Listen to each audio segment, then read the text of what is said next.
Dr. Winn, thank you for finding the time to talk with me.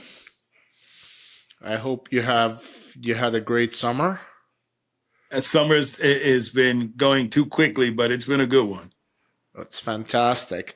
So we are here to talk about something that you started, which is called the Executive Leadership Academy for Cancer Centers. And I should say it much faster, Executive Leadership Academy for Cancer Centers. And, what's fascinating about this is that for years, well, really years, for decades, cancer centers have been run by people who kind of rose through the ranks without any specific training to run the cancer centers. And you've set up a different approach. Yeah, I will say that, like all things, right, it evolves over time. And cancer center leadership has really been done by apprenticeship, meaning that you find someone who's a good scientist and you say, yeah, of course they're going to have good administrative skills. And then we put them in roles like program leaders, or we put them in roles like associate directors and deputy directors. And when they struggle, we sort of scratch our head like, why are they struggling? Not recognizing that the reality is that with cancer center leadership, that there's specific roles and duties of program leaders. There's specific relationships of how the program leaders relate to the associate director. What are the associate director's responsibilities and how they interact with not only their program leaders, but with the deputy director and the rest of the team in a cancer center. So I think what I recognized was just that while there were lots of leadership training specifically for leaders to become deans, for the AAMC, leaders to become chairs, there was not really any single training specific to the CCSG aspects, the Cancer Center Service, science grants, as well as the Cancer Center that we actually had in the United States. And so I had a big, bold idea that, and an aha moment that why not actually fill in that gap with an actual leadership academy that focuses not on just leadership, but actually on CCSG knowledge and content, and start with a good solid foundation of that pool of future leaders. Yeah, well, let's do some history. It was, from what I gather, it was an outgrowth of Karen Knudsen's study that she started as AACI president, and then Karen Lerman continued it, and then you became the AACI president. That was when your aha moment occurred. Is that correct? Absolutely. But all I'll say is that it was certainly been an influence of Karen's and your work, by the way, the publication that you had during the Cancer Letter during our period of COVID. As the ELAC, probably the first iteration of this came about somewhere in 20, probably 22. It took over, it took over a year. It took over a year plus to sort of then, kind of get it fluffed up enough that it would be more than a concept. And we had a curriculum. And I have to give thanks to Anita Harrison, who is one of my associate directors for scientific strategies, who really, her and her team spent significant time fluffing up the curriculum for this program. But you're absolutely right. I think Karen Lehrman's run when she was at the AACI, I think Karen's run when she was at the AACI, both you can see elements of how that certainly has influenced this ELAC program. Oh, fascinating. So, but you started it within your institution, right? Or do Yeah, you see it? the funny part about how this all started was that I literally was thinking that that as we talk about what I now am calling having a person to look at my shop as the AD for leadership and professional development, that we say leadership and professional development and we conflate it all the time with our education and training. They're not the same. In fact, when I think of SEER Tech or the education and training component, it really is training the next generation of scientists, training the next generation of clinical trialists. But inherent in that is not the training of professional development as it relates to leaders. And so in 22, I had the bright idea that we were doing certainly training lots of people to go out and be successful scientists and successful academics and successful clinical trialists. But there wasn't really a focused, rigorous program, literally, around leadership. And as you think about most cancer centers in the United States, leadership actually does matter. And so, not to actually have as much focus on the leadership component had me sort of saying we needed to address that. And so I came up with the program with my team, with Anita and lots of other people involved. But we came up with this concept of the ELAC program for leadership, executive leadership, that was supposed to be specific to just VCU Massey. I didn't even have any other thoughts other than VCU Massey at the time when this program was created. I like the way you kind of worked in a Simone maxim, Joe Simone's line, leadership does matter.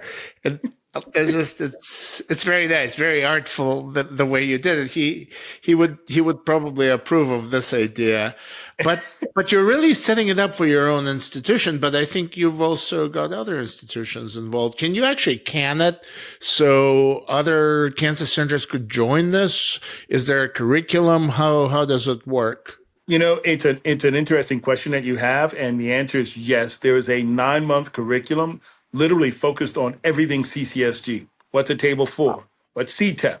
What do you do? How many pages in a grant? What do you how do you finance the grant? How much money comes from CCSG? So we have a whole 9-month training of young leaders, potential leaders, who are probably more well versed in CCSG than even I would say most of their senior leaders in their institution. Number one. The second 9-month is structured so that we are teaching 3 things: the soft skills of being a leader, the hard skills of being a leader, and the financial skills that are actually, I mean, absolutely necessary to learn how to manage a budget within a cancer center, whether you're a deputy director, a director, or an AD, or a program leader. So with an 18-month program, it's funded by us, the Cancer Center. We essentially will allow people to have we'll pay for 10% FTE. To answer your question specifically, you're right. We couldn't do it alone. We figured out that we were trying to do this with just us, and it became quite apparent that we probably needed to actually have another partner to really have a robust cohort of around 12 or 13 people. And so to do that, it was suggested that by Anita Harrison, who's on our team, that we partner up with a similarly like institution. So we went with the Hollings Cancer Center in South Carolina, with Ray Du Bois, who actually has been nothing but an amazing partner, and Ben Tolles, who's been down there. I mean, both those guys have just been dynamite.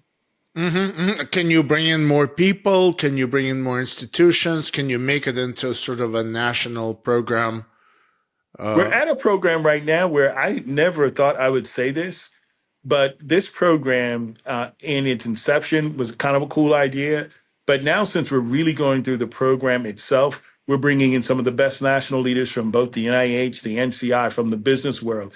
But we're also bringing in top people from the world of cancer, particularly ADs or program leaders that would come in and says, I never knew what a program leader was. I was just put in this position, and here's what happened positively, and here's what happened negatively, and here's what I wished I would learn. Almost everybody that's interacted with this very first cohort says the following: I wish I had this when I was at your stage. I mean, universal. So as a result of that success, and we are now collecting the data and putting it together, with the, collecting it with evaluation process. So we're hoping to also have a paper that comes out of this. We now think that what was supposed to be just a local effort, we think we can actually be able to effectively and efficiently, through a governance structure, be able to accommodate more cancer centers for more of a national sort of movement and flavor to this. And we would welcome other cancer centers to the table, to be quite honest with you. But there's no money involved, meaning you don't have to spend money to join it. You don't have to put in money to enroll. It's a revenue neutral thing. It's something you do on kind of on your spare time. Yeah, right, exactly. You know what? The wonderful part about this is that every institution that participates, we would ask they would be at least willing to pay for 10% FTE for the individual participating in the programs. We thought that the ideal cohort, and this is why we partnered, and let's give credit where credit is due. We also watch other amazing programs like the ELAM program, the Executive Leadership Academy of Medicine, which is a program geared towards creating the next generation of women who would become chairs and deans. We actually are very broad. We don't have any sort of restrictions on who can be, other than they need to be young, aspiring junior faculty that have a track record and a desire to, in their future, potentially want to be program leaders or ADs or deputies or directors. That's the only requirement. The second requirement is that the institution itself would release them for 10% FTE time, because it's important that they're getting, I mean, top notch, incredibly valuable information through our workshops that we have with them virtually. Physically, they get together only twice a year. So we've made it so that it is not very cumbersome for any institution to participate. There are two physical meetings a year, and we're hoping that in the future that we bring everybody together at an AACI meeting annually at some point.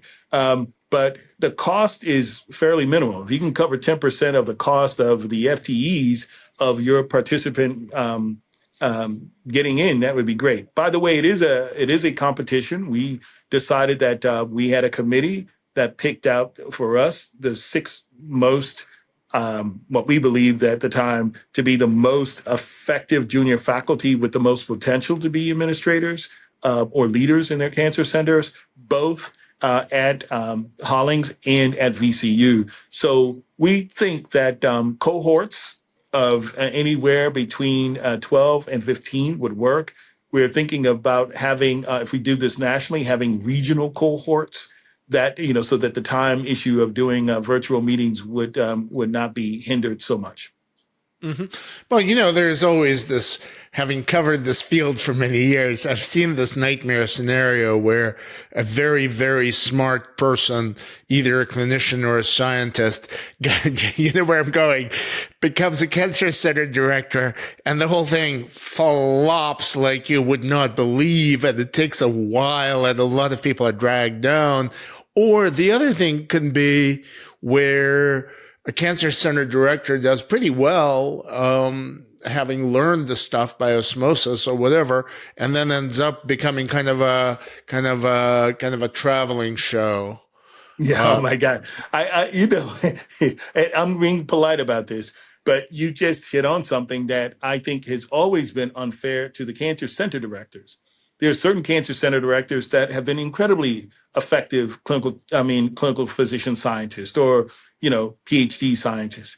And all of a sudden, their science, you now put them in an academic realm with lots of administrative duties of understanding how do you finesse things, how do you take care of conflicts, how do you actually deal with, getting everything from learning how to negotiate not just your salary or just your research, but to negotiate for the cancer center with a health system and with deans. You have people who we don't teach this stuff, and yet we expect them to be ready on day one. In fact, some cancer center directors are familiar with a CCSG, but not knowledgeable of all things that are in CCSG. So, you really have to understand, how do you work with a team. And the funny part about why this program happened in part is because I use my own self as an example, right? I wound up being a cancer center director, both at UIC and then at VCU. But I did one thing that's very different. I actually had three people that were very important in my life. Karen was Michelle LeBeau. It was George Weiner and mhm. Laura, who was at Indiana. I called those three. I know they got tired of me, but I called them almost once a month. And then I recognized that my transition to doing my job was becoming a little easier because I actually had a mentorship team, but not every cancer center director even has that or even is knowledgeable that they should do that. So It I think by having this ELAC program, it will not only give them leadership skills about having a network, how do you do it, how do you run your finances, not just how do you do your own science, but how do you now transition to figure out how to create science themes for an institution, i.e., a cancer center, um, and how to actually be familiar with the CCSG. I think that it just makes all the sense in the world. also dealing with NCI is not the Oh easiest. my God, dealing with NCI and dealing with your state, dealing with philanthropy. These are things that, they throw you in the deep end and either you swim or you don't. And then what happens is the people who can't swim in the deep end, we blame them as opposed to sort of saying, had we probably had a program in which they had this training, they may have had a better opportunity of being successful. Hmm. Hmm. And the people who enrolled, are they early in career or are they kind of Yeah, that's the only restriction we had is that at this point we were thinking that for not only for capacity but that you have to draw the line somewhere. So at this point we've drawn the line that they needed to be earlier stage investigators with the propensity of wanting to be and develop into being program leaders at some point. We may change that as a program matures, but at this point, we are really happy that we made that decision. By the way, each of these investigators, each of these trainees in this program, they also have to have a capstone. So I have now 6 folks who are doing special projects within the cancer center that actually directly benefit the cancer center. And it gives them their first taste of administrative roles of doing things within the cancer center, in addition to their research or their development of clinical trials. They are working with both mentors that are actually internal and they have an external group, which I really like, of sponsors and mentors. And so there's a mix of external and internal people who are actually helping to guide them as individuals as well as their projects and making sure that they continue to write papers, that they continue to get grants, they continue to do all the things that are important for their promotion at their university and within their cancer center. So we've thought a lot about that. Well, cancer centers as a culture are incredibly collaborative, but it doesn't happen at their lower levels, right? Faculty levels. Because you have an EAB, for example, that's going to help you. Oh, you better listen to what they say So you better all the listen to what time. they say. That's right. Yeah, the EAB is really crucial. Uh, but so you have consultants. I mean, actual consultants that you pay as well.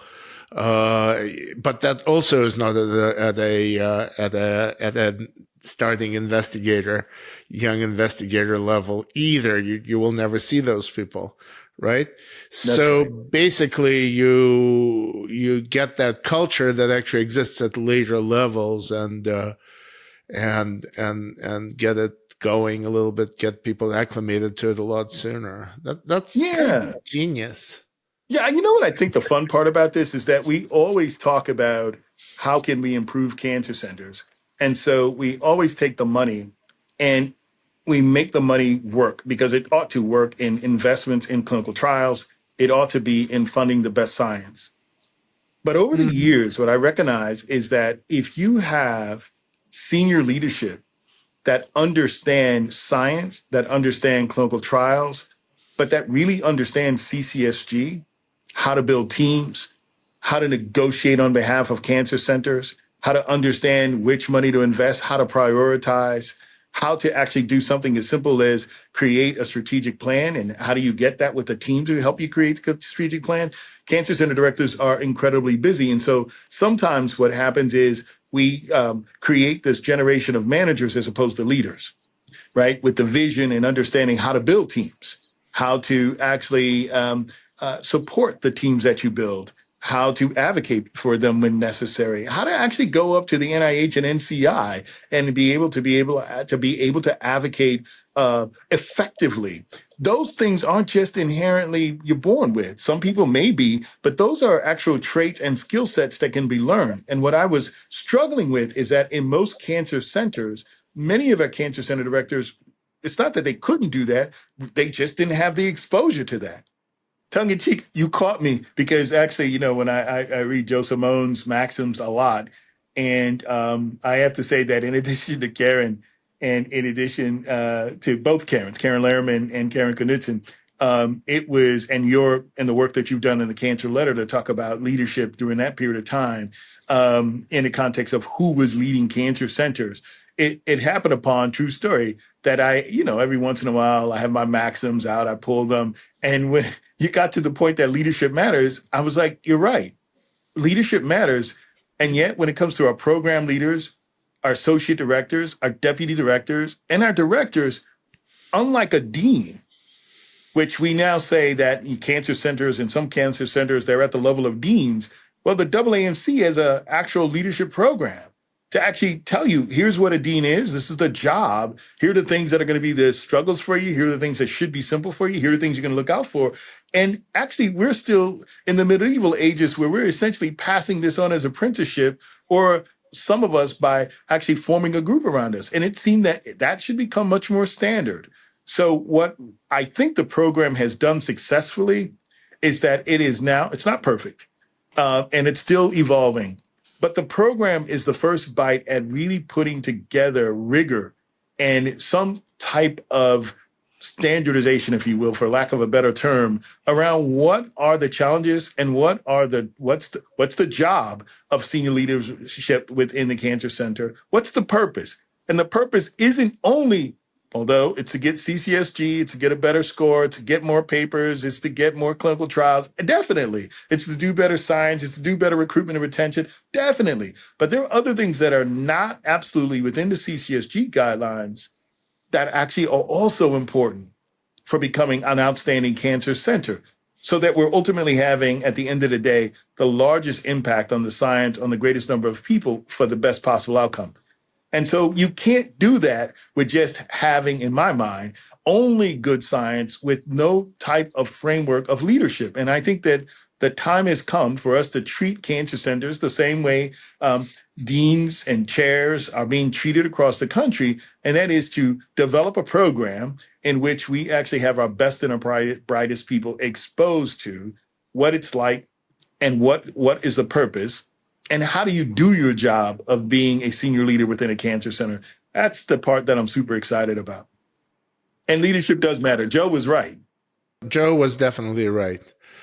But it's interesting that the era during which he wrote the maxims was not the era when most cancer centers were multi-billion-dollar health systems. That's right. That alone should justify several people holding a job, right?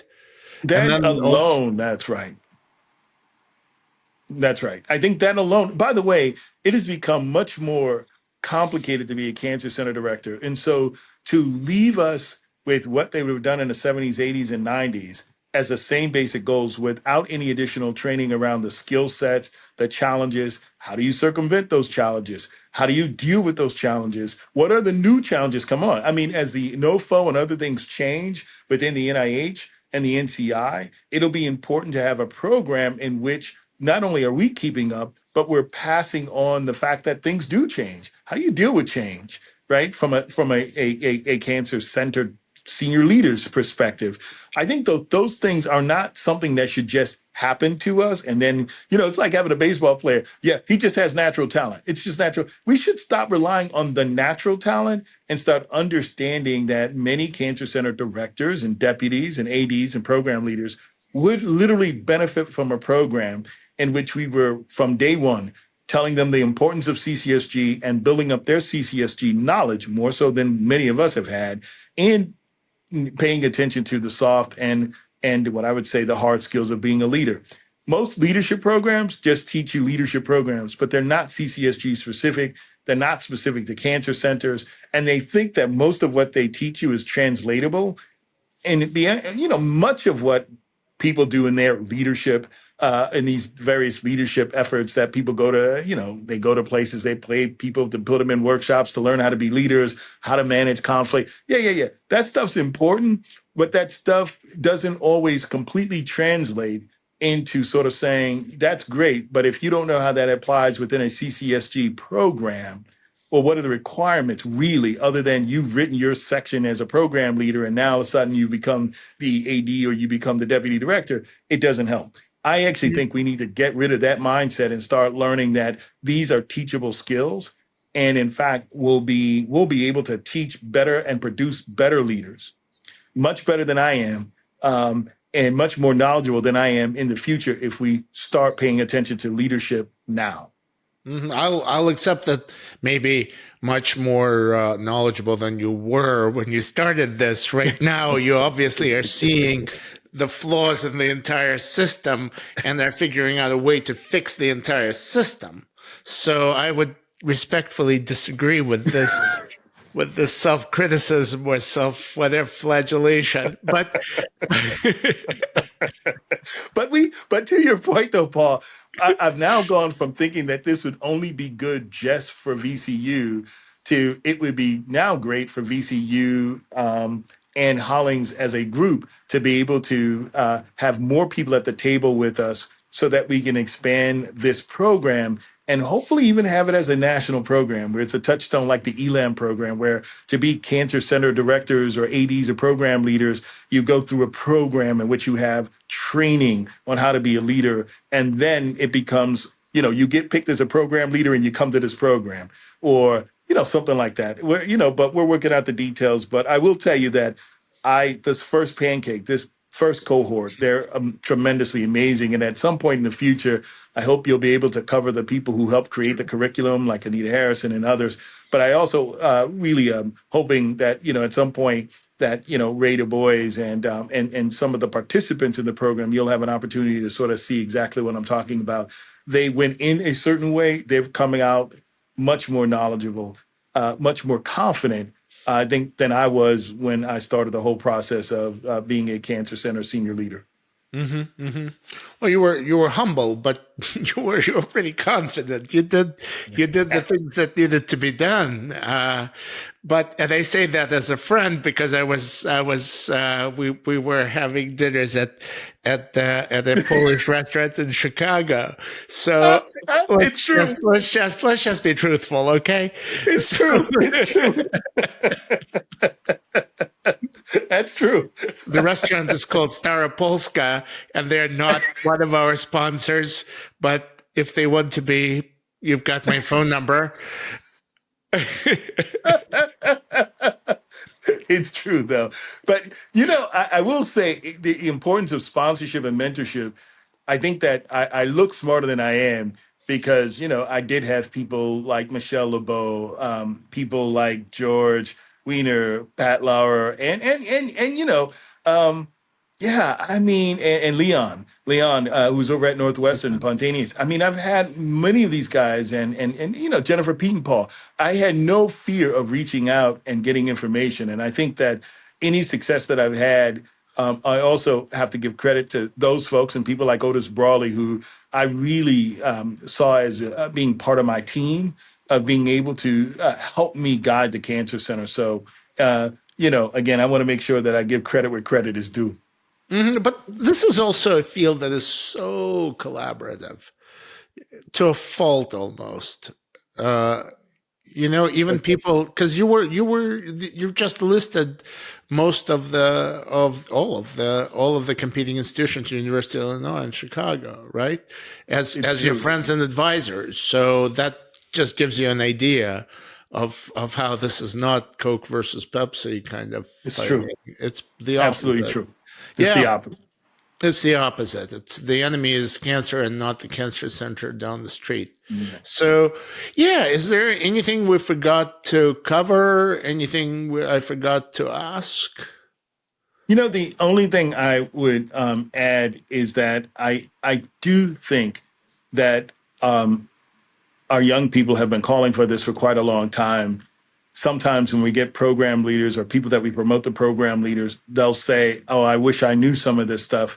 And the reality is, why do we keep talking about "I wish" when we have something that we can do about it? So hopefully, there'll be others who will want to join the cause of saying that leadership matters and that we're not just going to admire the problem, but we're going to at least try to do something about it. And we may not be perfect in the beginning, but we'll continue to try to perfect it over time. Well, there has to be a way to make it national. You are working on a curriculum. So that's and I think you could probably take on, once the curriculum is done, you would think you could take on thousands of people. Absolutely. And in fact, we can. And we're looking forward to being able to expand the program for sure. And the cost is, there's no cost, really, At this point, there's no cost other than the 10% that you have to cover for the people who are chosen from your institution to participate in the program. which is only fair. So, well, thank you so much. Well, thank you, and as always, I appreciate the opportunity to talk about this, and thank you for your interest in leadership, as we've talked about over the years, and how leaders do matter. But I think that the training of leaders matters as much, and you can get really amazing leaders for the future by training them today and helping them to be better.